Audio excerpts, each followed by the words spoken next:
Ya, Assalamualaikum warahmatullahi wabarakatuh.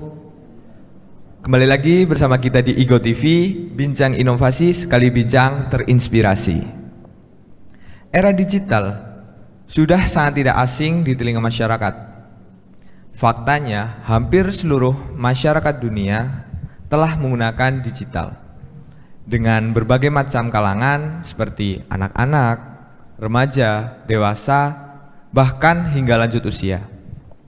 Akan tetapi, akhir-akhir ini dunia digital Indonesia tengah ramai dengan adanya hacker atau pelaku kejahatan cybercrime yang meretas beberapa data rahasia milik negara yang mengakibatkan kebocoran data pribadi yang dapat merugikan berbagai banyak kalangan. Hal ini bukan kali pertama terjadinya kejahatan cybercrime, bahkan pelaku kejahatan sendiri itu adalah kalangan milenial di dekat kita. Lantas, apa sajakah jenis kejahatan cybercrime dan bagaimana cara kaum milenial menggunakan digital dengan bijak? Saya Anggoro Zulfikar Mubarok. Saya di sini tidak sendirian. Saya sekarang ditemani dengan Bapak Muhammad Ridwan M. Sos dan Bapak Ferry M. Kom. Selamat siang, Pak. Selamat siang. Ya. Jadi nih, Pak, gimana untuk kali ini kan kita udah melewati zaman pandemi, mungkin lebih sibuk lagi dari keadaan kita yang sudah ya di era normal lagi nih, Pak. Mungkin kesibukan apa yang sedang dilakukan untuk kali ini itu, Pak? Mungkin dari Pak Ferry silakan jawab terlebih dulu. Ya baik, terima kasih saudara moderator ya. Karena kebetulan profesinya adalah saya sebagai dosen, tentu kembali ke dunia pendidikan ya, mengajar, meneliti dan juga melakukan pengabdian. Jadi rutinitasnya alhamdulillah sudah sesuai dengan perencanaan, berbeda dengan kemarin ya. Yang mungkin tidak seperti ekspektasi, mungkin itu. Mungkin dari Bapak Muhammad Ridwan gimana, mungkin dari kesibukannya kali ini dulu? Iya, kurang lebih ya sama seperti Pak Ferry, hanya saja memang selain dosen di Unuga ini kan kami sama Pak Ferry itu bareng-bareng di lembaga penelitian dan pengabdian kepada masyarakat. Jadi selain mengajar, tentu kita juga mengurusi kegiatan-kegiatan yang berkaitan dengan penelitian dan pengabdian. Ini Pak Ferry kemarin kan jadi ketua KKN itu misalnya, lumayan cukup sibuk gitu ya. Sekarang masih sibuk lagi ngeditin buku-buku yang mau diterbitkan gitu. Ya paling kegiatan-kegiatan di lembaga penelitian dan pengabdian begitu. Ya Pak, masih mungkin emang dari ini kan butuh proses lagi ya Pak untuk kembali ke era baru. Iya betul. Nah, lanjut ke topik aja ya Pak. Sebagaimana topik kita hari ini nih Pak, yaitu kejahatan cybercrime di generasi milenial di era digital. Ya sebelum kita bincang-bincang mengenai kejahatan cybercrime generasi milenial di era digital, mungkin ini jadi pertanyaan untuk mengawali semuanya ini Pak. Sebelum kita mengenal lebih jauh dari topik kita kali ini, mungkin dari Pak Ferry, apa sih pengertian atau definisi dari kejahatan cybercrime tersebut? Karena menurut saya ya, mungkin masyarakat sudah sering mendengar kalimat kejahatan cybercrime, tapi belum tahu mengenai apa sih arti sebenarnya dari kejahatan cybercrime tersendiri gitu Pak.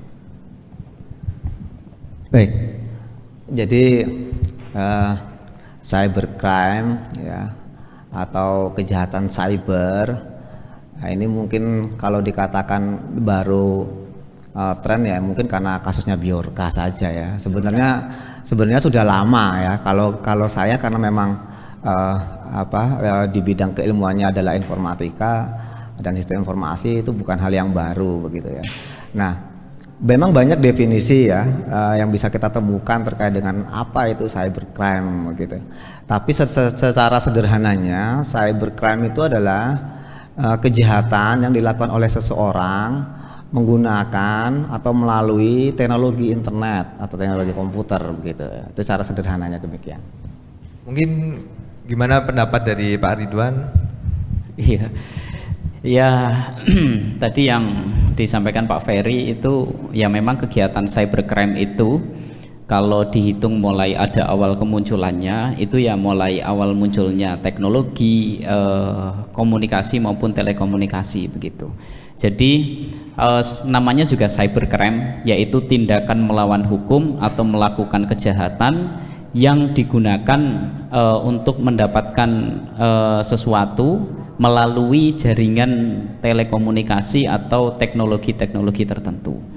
Nah, jadi kalau dulu mungkin sebelum menggunakan internet gitu ya, dulu mungkin ada juga kegiatan atau kejahatan cybercrime itu yang hanya menggunakan telepon atau SMS. Nah, itu dulu mungkin ramai gitu awal mula kemunculannya. Jadi di telepon atau di SMS, selamat Anda mendapatkan hadiah mobil misalnya dari perusahaan tertentu, tapi syaratnya harus mengirim pulsa gitu ya, seberapa puluh ribu gitu misalnya, atau pulsa 50.000 nanti baru hadiahnya dikirim. Nah, padahal itu penipuan begitu. Nah, jadi cybercrime itu adalah tindakan melawan hukum yang menggunakan teknologi maupun telekomunikasi begitu. Ya, terima kasih untuk pendapatnya dari Pak Ferry dan Pak Ridwan. Mungkin jadi kesimpulannya itu cybercrime adalah ya kejahatan yang udah cukup lama kita tahu ya Pak. Cuma dari kata-katanya dan juga lagi viral untuk hari ini gara-gara yaitu Bjorka itu ya Pak. Iya. Nah, lalu apa saja sih Pak jenis dari kejahatan cybercrime yang ada di era digital ini? Tentunya di negara Indonesia ini itu Pak. Ada beberapa kategori ya, ada beberapa jenis begitu cybercrime yang sudah kita kenal. Misalnya yang pertama adalah unauthorized access. Itu adalah kejahatan di mana seseorang itu menyusup gitu ya, menyusup melalui jaringan, tentu jaringan internet atau jaringan komputer tersebut tanpa izin. Nah, itu nanti dalam rangka pencurian data gitu ya, atau menukar data bisa seperti itu. Kemudian ada lagi istilahnya adalah carding, walaupun sekarang sudah tidak terlalu banyak lagi muncul fenomena itu ya, tapi masih ada. Carding itu kejahatan yang dilakukan seseorang dengan menggunakan kartu kredit gitu ya. Jadi dia mendapatkan mencuri data gitu ya, privasi dari si pemilik kartu kredit untuk dia ambil uangnya ataupun dia untuk lakukan transfer pada hal-hal yang tidak sesuai. Ada lagi penyebaran virus misalnya ya, kalau kita kenal itu adalah malware gitu ya. Karena malware itu sebenarnya juga banyak ya enggak. Jadi virus itu ada trojan, ada worm gitu ya. Nah, biasanya melalui email gitu ya. Biasanya melalui email. Nah, untuk yang melalui email ini kayak sampai hari ini itu masih eksis gitu. Nah, ini perlu menjadi pembelajaran gitu. Dengan waktu yang sudah lama ya, selama sudah sering terjadi, itu kita sebenarnya bisa mengidentifikasi kalau untuk yang malware ini, terutama yang virus lewat email ya. Apa identifikasinya ya? Salah satunya itu di email itu ya, cirinya itu seandainya dia di sana kok mencantumkan sebuah link yang agak aneh, nah itu biasanya sudah ditumpangi gitu ya. Nah, kemudian ada lagi misalnya dia semacam kayak berkirim surat misalnya Dear Ferry misalnya begitu. Kalau ini benar, tapi ketika tidak menyebutkan nama misalnya Dear Customer, nah ini jangan sudah kita hiraukan saja, jangan dibuka ya. Maksudnya tidak usah kita lanjutkan itu. Karena teknologi hari ini ketika kita menjadi sebuah member ataupun tidak perlu member istilahnya, di akun kita, akun Google itu sudah ditambahkan sebuah teknologi.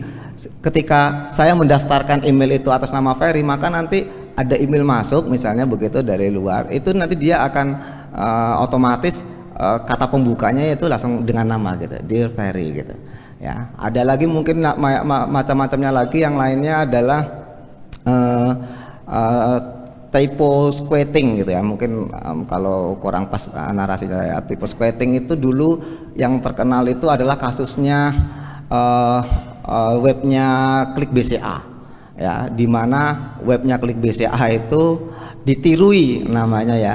Nah, cara menirunya mungkin bisa, ini misalnya ya, domain yang benar itu adalah kecil semua gitu ya, klikbca.com, tapi sama mereka diganti jadi huruf besar semua, klikbca.com. Ini dalam rangka kejahatan yang dilakukan untuk menipu gitu ya, itu typo squatting gitu. Nah masih ada yang lainnya lagi, nanti mungkin bisa ditambahkan oleh Pak Ridwan gitu, macam-macamnya terkait dengan jenis-jenis cybercrime ini. Silahkan Pak Ridwan, mungkin ada tambahan lagi. Saya menambahkan, kalau yang kemarin era-era mungkin sampai sekarang juga ya, itu kan banyak sekali kita dapat broadcast gitu ya, dari melalui grup-grup WhatsApp gitu. Untuk mendapatkan bonus atau diskon silahkan klik link berikut ini begitu ya. Sehingga banyak sekali data yang diminta, baik itu PIN dan password dan lain sebagainya. Nah, itu termasuk kejahatan cybercrime yang namanya phishing. Jadi kita memberikan data dengan cara dipancing untuk mendapatkan sesuatu, padahal itu sebenarnya ingin mencuri password atau PIN kita gitu. Itu termasuk juga kejahatan cyber, sehingga akhirnya kata-kata sandi yang itu harusnya privasi milik kita dipakai oleh dia, sehingga dia bisa menggunakan menggunakan data-data kita untuk kepentingan mereka. Nah, maka biasanya saya tanya ke beberapa teman saya yang WA-nya itu pernah kena hack gitu ya, penipuan, itu juga rata-rata begitu. Awalnya itu ada link dari iming-iming gitu ya, mendapatkan bonus tertentu, mendapatkan diskon tertentu. Ketika dia klik, ternyata itu adalah pintu untuk masuk gitu ya, mereka itu mengambil data kita. Nah, itu namanya phishing. Lalu selanjutnya juga melalui telepon dan SMS itu dulu sempat mewabah juga gitu ya. Kita diiming-imingi mendapatkan mobil dari perusahaan tertentu, tapi caranya adalah harus mengirim pulsa. Dulu saya ingat waktu saya masih SMA mungkin ya, karena zaman saya SMA ya mungkin belum ada WhatsApp gitu ya. Itu masih pakai telepon, masih pakai SMS. Malam hari mendapatkan berita atau mendapatkan broadcast gitu ya, SMS. Kalau tetangga saya itu mendapatkan mobil dari perusahaan tertentu. Nah, ketika ditelepon, dia itu meminta ini harus dikirim pulsa dulu, yaitu sebanyak 400.000.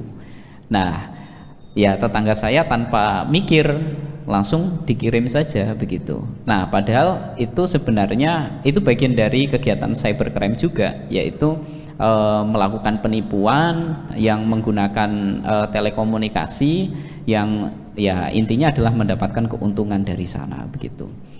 Nah, saya kira dari beberapa jenis itu kemudian ada lagi, itu adalah illegal content. Illegal content itu sebenarnya tidak hanya mencuri data saja, tetapi bisa juga menambahkan data dan lain sebagainya. Misalnya ada beberapa kasus yang websitenya itu bisa dijebol gitu ya, ditampilkan data-data tertentu misalnya. Nah, sehingga illegal content itu tidak harus mengambil, tetapi juga menambahkan atau merusak dan lain sebagainya, itu juga termasuk illegal content. Termasuk ada kasus beberapa kali pornografi dan lain sebagainya, itu kategorinya adalah illegal content gitu ya, sehingga ingin mendapatkan manfaat-manfaat itu. Nah, tapi dari beberapa jenis cybercrime itu kuncinya itu adalah tidak pada sistem sebenarnya. kalau sepengetahuan kami, ya memang sistem itu juga ada kelemahannya juga, tetapi banyak juga ditemui kasus sebenarnya dari penggunanya sendiri yang tidak berhati-hati dalam mengamankan privasinya gitu ya. Misalnya ada beberapa kasus yang diancam gitu ya, karena ya mungkin saja ini terjadi di kalangan anak muda. Awalnya main game online gitu ya, ini ada kasus gitu ya, main game online, kenalan dari sana, belum pernah ketemu, tapi akhirnya pacaran. Setelah pacaran itu mungkin di dalamnya komunikasi itu ada hal-hal yang berbau pornografi dikirimkan ke pacarnya, akhirnya diancam. Kamu pokoknya kalau tidak mau mengirim uang ke saya, foto atau videonya akan diancam dan lain sebagainya. Nah, ini merupakan bagian dari cybercrime juga begitu. Nah, mungkin dari beberapa jenis itu memang kalau menilik data gitu ya dari kepolisian itu di tahun 2021 terakhir yang dirilis itu meningkat kejahatan cybercrime, terutama waktu pandemi kemarin. Itu angkanya di angka 2000-an sekian begitu ya. Nah, saya kira itu. Nah, dari yang telah Bapak Ferry dan Bapak Ridwan sampaikan, kan kita udah tahu berbagai macam nih kejahatan cybercrime yang ada gitu loh Pak. Nah, dari itu boleh nggak sih kita tahu nih, apa sih salah satu motif atau tujuan terbesar dari kejahatan cybercrime yang dilakukan oleh kalangan-kalangan milenial saat ini gitu Pak? Mungkin dari Bapak Ferry atau Pak Ridwan yang mau menjawab terlebih dahulu, silahkan. Baik, jadi sebelum saya jawab itu ya, karena tadi sudah disebutkan ada illegal content gitu ya. Kemarin pandemi ya, itu kan semacam ini ya, semacam menjadi ruang bebas ya, seperti ruang bebas tanpa batas, sehingga di sana banyak ujaran-ujaran gitu ya, isi-isi yang juga sudah tidak sesuai gitu ya, atau ya hoax termasuk, itu juga termasuk kategori cybercrime. Jadi hati-hati gitu ya, termasuk membuli gitu ya di media sosial, itu sudah kena pasal juga sama cybercrime. Nah, jadi kalau kembali ke motif, nah salah satunya ya tadi itu, bisa juga dia mau mengungkapkan kekesalan, bisa ya, ketidaksukaan ya, bisa gitu ya, yang memicu motivasi awalnya gitu ya. Nah, kemudian dia juga bisa juga dalam rangka mau menunjukkan kemampuannya, itu juga bisa gitu ya. Menunjukkan kemampuan, dia butuh eksistensi. Nah, dengan cara itu kan harapannya dia bisa viral gitu ya. Nah, apalagi sekarang ini termasuk pro kontranya kasus Biorka ini kan juga begitu kan. Kalau kita dengar komentar-komentar tanggapan dari pemerintah ya, itu kan pernyataannya adalah apa yang ditunjukkan atau yang dia punya oleh si Biorka itu kan nggak benar gitu, nggak valid dan seterusnya ya. Tapi terlepas dari itu ya, paling tidak dia sudah sekarang kan dapat nama gitu ya, dapat nama. Nah, ini beberapa motif seperti ini memang ketika akan dijadikan nanti sebagai untuk menjerat hukum, itu memang tidak mudah ya, memang tidak mudah. Makanya sampai kepolisian pun itu membuat tim sendiri ya, tim cyber itu, karena memang tidak mudah gitu ya. Kalau di informatika itu juga dikenal dengan data forensik gitu ya. Nah, itu data forensik itu ibaratnya ya mirip kayak CCTV-nya gitu ya, CCTV-nya hal-hal yang terjadi pada jaringan tadi itu, apa yang sedang dilakukan, data apa yang diambil, diolah dan seterusnya tadi yang dirusak begitu. Mungkin itu. Iya, kalau berbicara motif ya memang pada dasarnya ya pasti ada kepentingan gitu ya, pasti ada kepentingan. Nah, terlepas dari kepentingan itu ya, kepentingan itu pasti macam-macam gitu. Ada kepentingan untuk dipakai untuk kegiatan politik, ada kepentingan hanya untuk mendapatkan keuntungan dirinya sendiri, ada kepentingan untuk menguji ilmu kalau tadi kata Pak Ferry gitu ya. Dan mungkin juga ada motif yang sebenarnya kita harus bisa membedakan itu ya. Misalnya illegal content itu kan mengambil data atau menambahkan data. Nah, itu memiliki motif tersendiri gitu ya. Ada juga yang memang orang sedang perusahaan atau organisasi tertentu itu merancang sebuah sistem dan mereka memang pengen diuji gitu. Sistem saya ini gampang dibobol apa tidak, kira-kira begitu. Itu juga ada yang semacam seperti itu gitu. Tapi yang jelas tujuannya apa orang melakukan cybercrime ya, kejahatan itu kan kurang lebih ya seperti kejahatan-kejahatan konvensional kalau tujuannya apa gitu. Hanya saja ini itu dilakukan melalui kecanggihan teknologi, begitu saja.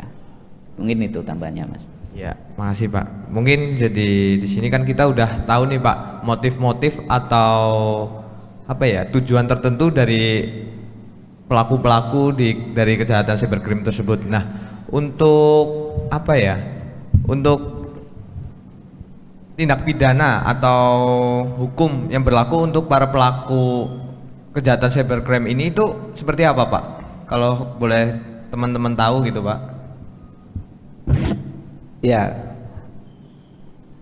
kalau kita bicara pada dasar hukumnya, tentu dasar hukumnya adalah Undang-Undang Informasi Elektronik ya, yaitu Undang-Undang ITE, yang mana dulunya ada di Undang-Undang Nomor 11 Tahun 2008, kemudian ada perubahannya itu ada di Undang-Undang Nomor 19 Tahun 2016 gitu ya, di mana di sana juga banyak terkait dengan aturan-aturan atau hukum yang membahas penyalahgunaan begitu ya terkait dengan elektronik ini. Nah, mungkin kalau terkait dengan dengan cybercrime ini itu tentu ada pasalnya khusus ya. Nah, ini mungkin kalau yang cocok ini malah Pak Ridwan ini mungkin yang bisa ya, karena orang komunikasi ini ya, lebih ke situ, monggo. Iya, sebenarnya ini harusnya pakar hukum Pak.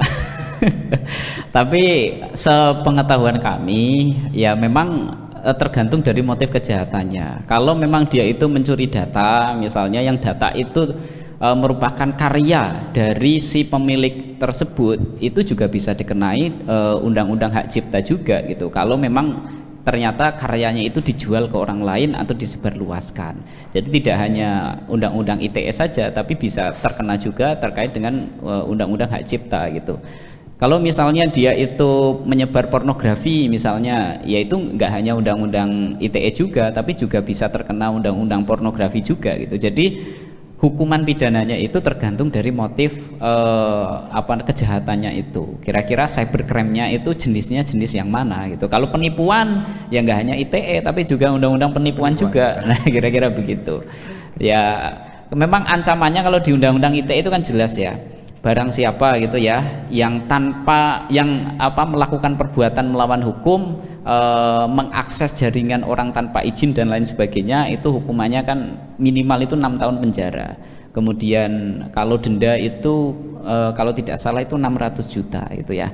Tapi ini tentu rinciannya yang paham ya tentu yang orang-orang hukum gitu. Tetapi yang kami pahami kira-kira ya dilihat motifnya, jenis cybercrime-nya itu jenis apa, dia bisa kena pasalnya itu tidak hanya satu begitu. Nah, itu saja mungkin.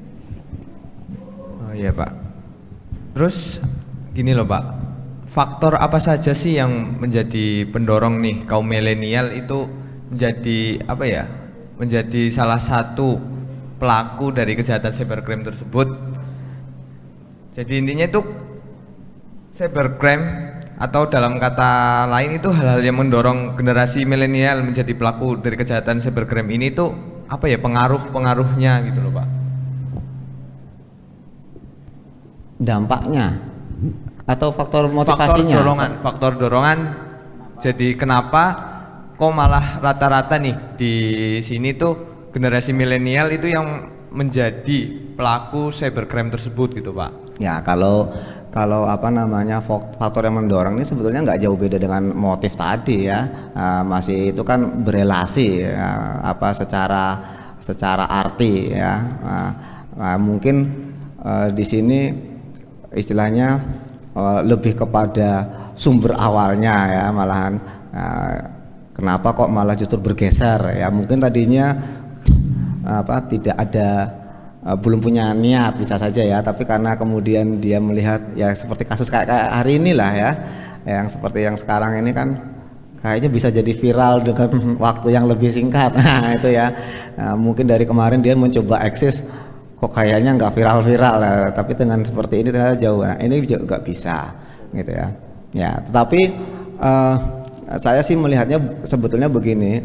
Kalau saya melihatnya lebih kepada mereka mau menunjukkan eksistensinya begitu. Kalau yang memang benar-benar kejahatan yang sudah terstruktur, yang sudah terorganisir, yang sudah sistematis itu saya kira bukan termasuk dari pertanyaan ini atau golongan milenial gitu. Kalau itu mah memang sudah apa istilahnya memang kejahatan yang memang mereka sudah persiapkan gitu. Tapi kalau golongan milenial ini biasanya tadi awalnya ya mungkin tidak dalam tujuan itu gitu ya, tapi karena dia tidak tahu secara hukumnya bagaimana, sehingga akhirnya dia salah gitu. Misalnya saja terkait dengan dia mau menunjukkan bahwasannya sistem ini ada hole gitu, ada lubang yang bisa disusup gitu. Nah, cuman mereka mereka itu tidak melakukan tidak minta izin dulu gitu ya. Dia hanya tadinya mencoba ya melakukan belajar coding gitu ya. Ternyata kok menyenangkan gitu, ada tantangan gitu ya. Nah, ini juga kebanyakan sih kalau golongan milenial yang memang basis keilmuan atau kompetensinya atau hobinya itu di wilayah itu biasanya lebih kepada challenge gitu, tantangan terkait dengan pengetahuan atau keilmuan yang dia sudah dapatkan atau dia sedang dapatkan, jadi mau menguji gitu ya. Nah, kalau yang secara sosial tentu itu bidangnya bagian orang sosial itu. Iya, kalau sebenarnya kenapa saya juga belum mendapatkan data gitu ya, apakah memang banyak sekali pelaku cybercrime itu dari kalangan milenial atau dari kalangan generasi sekarang generasi Z ya kalau nggak salah ya. Nah itu saya memang belum dapat datanya gitu ya, tetapi setidaknya gitu ya, itu tadi sampaikan Pak Ferry itu kan kurang lebih berkorelasi sama motif tadi begitu. Nah, kalau kita melihat generasi milenial itu kan memang sejak awal dia itu sudah mempelajari terkait dengan dunia teknologi gitu ya. Jadi itu tidak generasi migrasi dari yang awalnya konvensional menjadi digital gitu. Tapi memang dari lahir termasuk saya mungkin ya. Itu dari lahir memang sudah generasi digital gitu. Nah, mungkin saja dari sisi penguasaan keilmuan itu juga sudah lebih mumpuni dan lain sebagainya dibandingkan dengan generasi yang migrasi gitu. Tapi saya tadi lupa menyebutkan bahwa kalau kita melihat sekarang ini juga ada motif-motif yang sifatnya itu adalah cyber terrorism gitu ya. Jadi ada ideologi-ideologi yang dipegang oleh kelompok-kelompok tertentu yang dia itu ingin memanfaatkan keilmuannya untuk menyerang kelompok yang di luar dirinya, yang dia anggap sebagai kelompok yang salah dan lain sebagainya gitu ya. Sehingga itu juga bagian dari motif juga mungkin gitu. Jadi ya pada dasarnya kenapa kok mereka melakukan kegiatan cyber terorisme, ya intinya adalah faktor eksistensi gitu saja. Eksistensi itu bisa didefinisikan terkait dengan cara bertahan hidup gitu ya, cara ingin mengeksiskan organisasinya, ingin mendapatkan pengakuan dan lain sebagainya. Itu faktor-faktor yang mendorong, kira-kira begitu. Oke. Mungkin saya tambahkan sedikit ya. Kalau untuk generasi milenial itu biasanya cenderungnya bukan kepada profit biasanya. ya, tapi lebih ya dia mau unjuk kemampuan saja. Misalnya lagi contoh kayak yang Bjorka itu kan termasuk yang disebut oleh Pak Ridwan tadi adalah cyber terorisme ya, itu kan dengan menyerang pemerintah ya, mungkin memberikan ancaman gitu ya, warning gitu ya. Walaupun yang terakhir kalau nggak salah menunjukkan siapa datanya Pak Anies kalau nggak salah ya. Nah, ya meskipun kita belum mendengar konfirmasinya beliau langsung gitu ya.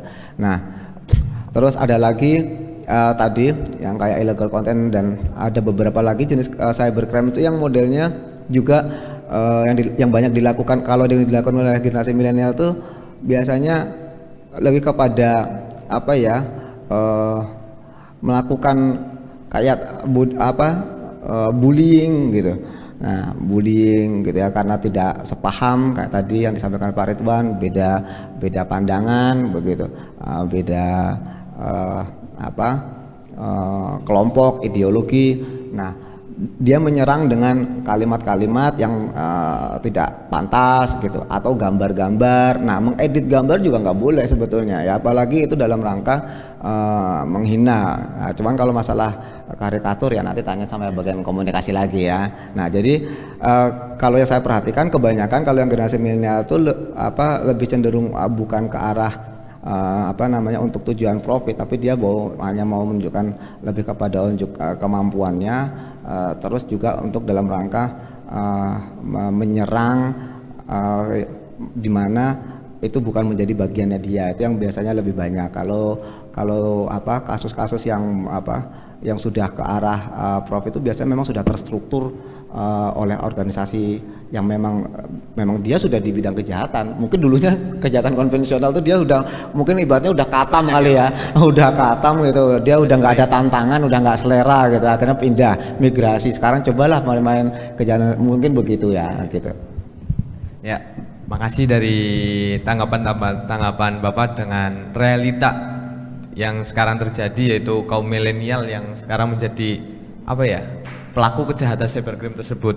Nah, mungkin ada tips-tips nih untuk kita kalangan milenial dan masyarakat agar menghindari dari kejahatan cybercrime di era digital ini gitu, Pak. Ya, kalau tips-tipsnya ya tentu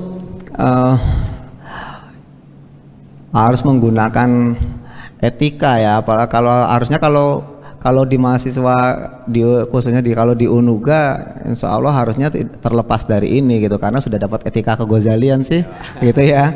Nah, itu kan kebanyakan ini kan karena pelanggaran kode etik. Kalau dia pengetahuannya itu dapat secara komprehensif gitu, secara holistik gitu, jadi tidak hanya part saja gitu, maka dia tahu harus bagaimana. Contohnya misalnya begini ya, kita kan kenal ada hacker dan cracker, tapi yang lebih cenderung diketahui oleh masyarakat generasi milenial kan hanya hacker, padahal hacker dan cracker itu kan hal yang berbeda gitu ya. Nah, kalau hacker itu sebetulnya dia untuk tujuan yang baik gitu, dari tujuan dan sifatnya itu baik ya, cuman cara kerjanya dia tadi menyusup atau misalnya mencoba mencari kelemahan gitu lewat hole itu tadi, lubang-lubang tadi dengan izin ya. Walaupun tapi kalau ini subjektif saya ya, karena waktu pas zaman saya kuliah dulu juga teman saya juga mencoba melakukan seperti itu tanpa izin, tapi tujuannya tetap baik karena tidak dalam rangka untuk merugikan, karena setelah tahu kemudian si organisasi atau perusahaan tersebut kami kasih tahu gitu bahwasanya ini ada hold yang terbuka gitu, ada hold yang terbuka, silakan diperbaiki, ini ada kelemahan pada bagian ini, silakan diperbaiki begitu ya. Nah, sedangkan yang sebaliknya yang si cracker tadi itu kan memang tujuannya untuk buruk. Sehingga kalau tips-tipsnya ya perlu meningkatkan pengetahuan gitu, pengetahuan termasuk tadi pengetahuan tentang hukum ya, batasannya apa sih gitu. Nah, jangankan yang generasi milenial, saya kira yang terjerat kasus cybercrime nggak cuma generasi milenial, itu kan artinya mungkin seperti saya pun juga belum menguasai sepenuhnya isi dari undang-undang ITE itu gitu ya. Nah, sehingga bisa saja terpeleset. Makanya memang kita perlu pelajari gitu apa batasannya. Makanya kan untuk pasal-pasal yang kalau istilah yang kita dengar itu adalah pasal karet itu kan mulai coba diperbaiki. Itu kan seperti itu gitu. Jadi yang mana ya itu memang harus learning by doing gitu, belajar sambil nanti dengan pengalaman itu gitu. Oh, yang ini nggak boleh. Tentu pengalaman kan nggak harus menunggu kita yang melakukan gitu ya, pengalaman orang lain. Oh, seperti itu ternyata melanggar hukum ya, berarti nggak boleh kan begitu ya. Nah, jadi kalau tipsnya ya kita harus kembali ke jati diri kita gitu ya, ke etika, moral. Nah, sehingga tahu sekalipun itu dalam rangka mau menunjukkan kemampuan atau kompetensi gitu ya, itu tidak dengan cara-cara yang melawan hukum. Nah, sehingga nanti tidak terjerat kejahatan cyber tadi atau cybercrime tadi. Monggo. Iya, kalau tipsnya ya saya tahu bahwa setiap generasi muda itu salah satu tujuan dari tindakan dan perilakunya itu adalah ingin mendapatkan eksistensi secara dasar gitu ya, baik itu eksistensi untuk hidup, eksistensi untuk mendapatkan pengakuan secara sosial, kemudian mendapatkan profit dan lain sebagainya gitu. Nah, tetapi ini penting sekali bagaimana yang namanya sebuah keilmuan itu kalau kita bayangkan ya kurang lebih seperti pisau gitu ya. Kita dalam hal teknologi ini gitu ya, kita bisa pakai untuk kegiatan yang positif atau kita bisa gunakan untuk kegiatan yang negatif gitu ya. Maka kita penting untuk bisa mendudukkan sesuatu, apakah sesuatu yang kita lakukan ini ada di koridor yang benar atau tidak. Kalau benar itu pasti tidak menyalahi aturan, tidak baik itu aturan agama, aturan pemerintah dan lain sebagainya, ataupun aturan adat, budaya dan lain sebagainya. Sehingga ketika kita bisa menempatkan sesuatu itu, baru kita ikuti dengan skill kita, keilmuan kita, atau basic kemampuan kita, kira-kira begitu. Saya contohkan sederhananya misalnya begini, orang senyum itu kan pada dasarnya bagus gitu ya, baik ya. Tetapi banyak juga kasus penipuan itu diawali dengan senyumnya juga gitu. Maka kita menempatkan dulu kita senyumnya itu mau dipakai untuk nipu atau dipakai untuk sedekah, kan begitu kan. Nah, maka penting sekali mendudukkan pada posisi bahwa ini itu posisi yang benar dulu. Nah, untuk mengetahui posisi ini benar atau salah ya kita harus memperbanyak literasi gitu ya, baik itu literasi terkait dengan keagamaan, literasi terkait dengan ilmu pengetahuan yang lainnya begitu. Sehingga gerakan-gerakan literasi ini penting untuk senantiasa kita galakkan, baik itu di kalangan kita sebagai akademisi atau di kalangan masyarakat luas, agar tujuannya apa? Bisa membedakan ini yang benar, ini yang salah, ini yang baik, ini yang buruk. Nah, itu gerakan itu harus kita senantiasa lakukan gitu. Karena kalau tidak nanti kalau tidak bisa membedakan ini baik atau buruk ya pasti itu, karena banyak sekali gitu ya kasus cybercrime itu yang memang tidak tahu gitu bahwa itu ternyata ada kejahatan di dalamnya gitu. Misalnya kita menyebarluaskan data-data yang itu ternyata privasinya orang, itu kan mungkin banyak orang yang tidak tahu itu kalau itu bisa melanggar hukum gitu ya. Sehingga kuncinya adalah tadi bagaimana agar kita bisa menempatkan sesuatu itu di tempat yang benar, lalu baru kita ikuti dengan skill kita, kemampuan kita yang itu sesuai dengan bidang kita. Nah, mungkin begitu Mas tipsnya gitu ya, perbanyak literasi ya. Gitu. Begitu juga dengan agar kita nggak tergiur juga gitu Pak dengan tawar-tawaran mungkin dari link-link phishing gitu Pak. Ya, makanya itu kan ya seperti ini misalnya, namanya godaan-godaan itu kan tidak hanya di dunia cyber gitu ya, tapi di dunia konvensional juga sama. Tetapi kan kuncinya adalah bagaimana agar kita itu bisa memposisikan diri kita itu di tempat yang benar atau di tempat yang salah gitu. Nah, itu kalau memang kita sudah memiliki prinsip kuat, literasi kita juga kuat, kita memiliki kemampuan bisa membedakan ini yang benar, ini yang salah, dan bisa betul-betul implementasi, maka godaannya itu baik melalui media atau di dunia konvensional itu nggak akan mempan, kira-kira begitu. Maka kuncinya adalah itu tadi, bagaimana kita memperbanyak literasi lalu kita mengimplementasikannya agar kita itu senantiasa bisa membedakan ini di jalan yang benar, ini yang jalan yang salah. Ya memang belum mungkin tidak semuanya pengetahuan itu bisa berkorelasi dengan perilaku gitu ya, tetapi ya itu sebagai tugas kita gitu. Nah, yang paling penting juga bagaimana agar kita itu bisa mendapatkan prinsip yang kita inginkan gitu ya, atau memiliki pendirian yang kuat, itu adalah kita berusaha untuk memenuhi kebutuhan-kebutuhan dasar kita terlebih dahulu. Nah, itu penting sekali. Misalnya kebutuhan terkait dengan makan, minum, sandang dan lain sebagainya itu biasanya cukup berkorelasi gitu ya terkait dengan pendirian gitu. Nah, kalau itu merasa kebutuhan dasar itu sudah terpenuhi, kita bisa mencari dengan jalan-jalan yang baik begitu, itu biasanya godaan sebesar apapun itu bisa kita hindari kira-kira begitu. Tapi gimana wong kita kondisinya lapar itu ya, ada orang goda sedikit, wah gimana daripada saya lapar itu ya, saya makan aja lah gitu kan, kira-kira begitu. Ya begitulah Mas. Jadi kalau boleh sederhananya itu secara dasar itu kalau menurut saya yang penting itu niat sama tujuannya itu baik dulu. Nah, niat sama tujuannya itu baik dulu, sehingga nanti literasi dan pengetahuan yang didapatkan itu sebagai dukungan tambahannya gitu ya. Karena pernah kan dulu ya, ada kasus dia menceritakan kejadian yang masalah malpraktek dulu itu ya, tapi justru malah dia korban, tapi malah dia jadi akhirnya jadi tersangka gitu kan. Nah, walaupun kemarin saya coba dengar itu kalau nggak salah di podcastnya itu ya Pak Otman kalau nggak salah kemarin kan dikatakan katanya gitu, kalau memang itu fakta masih bisa akan dibela secara hukum gitu ya. Tapi kan saya nggak akan bicara ke wilayah sana karena bukan ranah saya.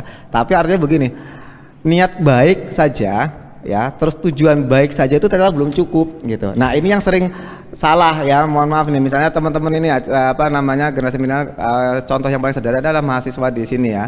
Nah, jadi ketika memang mau memberikan mau menyalurkan aspirasinya, itu tidak hanya sekedar diawali dengan niat baik dan tujuan baik gitu, tapi caranya juga harus benar gitu. Karena kalau tidak ya kayak tadi itu bisa jadi bumerang gitu. Ya kan, bisa jadi bumerang kan, ini kan aneh sekali ya, jadi kontradiktif gitu.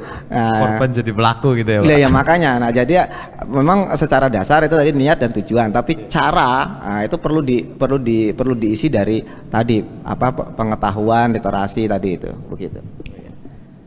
Ya, sebagai pertanyaan terakhir nih Pak, apakah ada saran atau pesan yang ingin Bapak sampaikan mengenai penggunaan media digital kepada masyarakat dan teman-teman yang ada di rumah gitu loh Pak? Ya, saran saya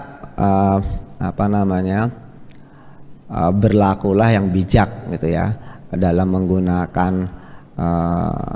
media ya, tidak hanya media sosial ya, media apa saja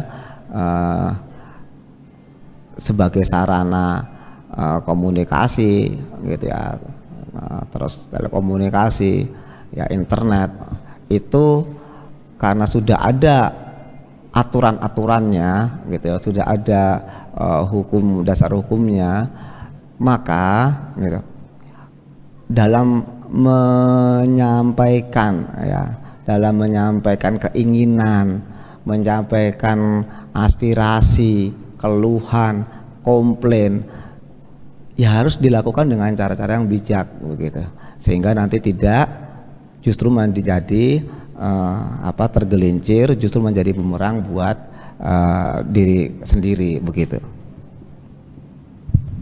Ya, kalau gimana ya, ini sebenarnya nggak hanya saran untuk generasi anak muda ya, untuk saya sendiri juga gitu. Ya, tadi sampaikan Pak Ferry betul sekali gitu ya, agar kita menemukan cara-cara yang baik begitu, kita harus menambah literasi.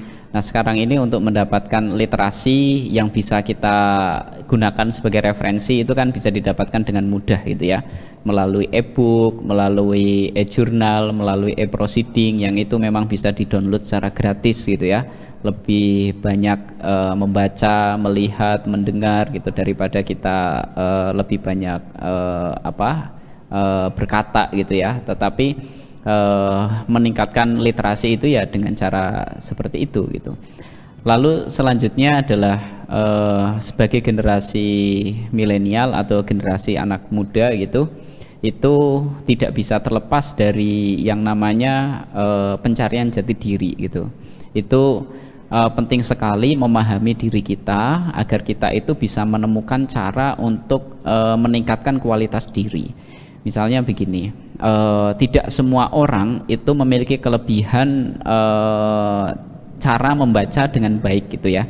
Ada yang dia itu memahami sesuatu lebih gampang melalui cara mendengar, melalui cara melihat, atau melalui audiovisual, melihat dan mendengar gitu. Itu harus dikenali dulu agar kita itu dalam memahami sesuatu itu lebih mudah gitu, daripada kita memaksakan diri gitu ya. Saya ini lemah dalam membaca karena dari kecil terbiasa menonton TV dan lain sebagainya, sampai sekarang misalnya dipaksakan untuk membaca malah nggak paham-paham gitu. Maka itu strategi harus, ketika kita sudah mengenali diri kita, akhirnya strateginya bisa kita temukan gitu ya. Kalau misalnya yang lemah dalam membaca, nanti bukunya itu kita manfaatkan HP kita misalnya ya, dalam proses belajar gitu ya, untuk meningkatkan kualitas diri, meningkatkan literasi gitu ya. Buku itu kita baca, lalu kita rekam pakai HP, nanti sudah berupa MP3 kita dengarkan misalnya. Nah itu harus dari awal harus kita kenali dulu gitu, agar kita dalam meningkatkan kualitas diri kita tahu saya ini orangnya seperti ini, saya dengan cara ini. Kalau bagus lagi misalnya, biar lebih menarik lagi, setiap ada buku atau selesai perkuliahan, untuk menambah kualitas diri, menambah wawasan dan lain sebagainya, kita membuat konten-konten yang basisnya itu audio visual, misalnya rekaman sama temennya, di videoin atau dibuat drama atau apa gitu. Itu kan lebih kreatif. Jadi kita tetap bisa eksis, tapi eksisnya itu juga dalam rangka untuk meningkatkan kualitas diri. Nah itu penting sekali, karena memang jati diri itu ya memang setiap orang itu pasti membutuhkan itu, pasti saya passionnya di mana, nah itu pokoknya dikenali dulu diri kita itu kira-kira bagaimana. Nah, mungkin itu saja. Jadi ini bukan saran untuk kaum milenial saja ya Pak, untuk semua pengguna digital ya, agar terhindar dari kejahatan cybercrime tersebut. Mungkin seperti itu. Oh ya, yang terakhir, agar kita juga terhindar dari kegiatan-kegiatan yang sifatnya itu pencurian data dan lain sebagainya. Ini paling penting sekali. Kalau ada link yang tidak bisa dipertanggungjawabkan, jangan sekali-kali diklik. Hati-hati gitu ya Pak. Hati-hati sekali. Apalagi hanya link yang istilahnya itu abal-abal gitu ya. Kan dari link itu kan tidak hanya itu, kan yang bisa klik itu kan pasti ada kalimatnya gitu ya. Itu harus betul-betul hati-hati gitu, karena itu bisa menjadi pintu masuk, orang itu bisa menyalahgunakan data-data yang kita berikan gitu akhirnya. Jadi pertahanan pertama untuk menghindari cybercrime itu sebenarnya ada di diri kita sendiri gitu. Apakah kita bijaksana dalam menyimpan privasi kita, atau dalam hal penggunaan media dan lain sebagainya gitu. Kalau ada orang salah sedikit, jangan cepat dibully dan lain sebagainya di media sosial, karena itu menjadi bagian jejak digital kita yang kurang baik gitu ya. Kalau kita tidak suka dengan orang lain, jangan cepat untuk mendoktrin atau jangan cepat untuk mengeluarkan kalimat-kalimat yang tidak pantas. Nah itu jangan sampai dilakukan begitu. Jadi pertahanannya itu ada di diri kita gitu. Oh iya. Jadi walaupun di dunia digital kita juga harus bisa menahan kayak sebuah hasrat kita untuk mungkin membuli, ya, betul. Tetap jaga etika gitu ya Pak. Saya banyak sekali menyampaikan begini untuk anak muda, kurangi baperan, banyakin berperan. Nah, berperan itu daripada baperan. Iya. Itu saja, Mas. Ya, mungkin seperti ini dari bincang-bincang kita kali ini tentang kejahatan cybercrime generasi milenial di era digital. Ya, terima kasih untuk narasumber kita yaitu Pak Ferry dan Pak Ridwan yang telah memberikan waktu dan ilmu-ilmu berbincang di Bincang Inovasi kali ini. Teman-teman, asik sekali bukan di perbincangan kita di Bincang Inovasi kali ini yang membahas kejahatan cybercrime di generasi milenial di era digital kali ini. Terima kasih juga telah menyaksikan, menonton hingga selesai dari acara pembuka hingga penutup kali ini. Saya Anggoro Zulfikar Mubarok, pamit undur diri. Wassalamualaikum warahmatullahi wabarakatuh.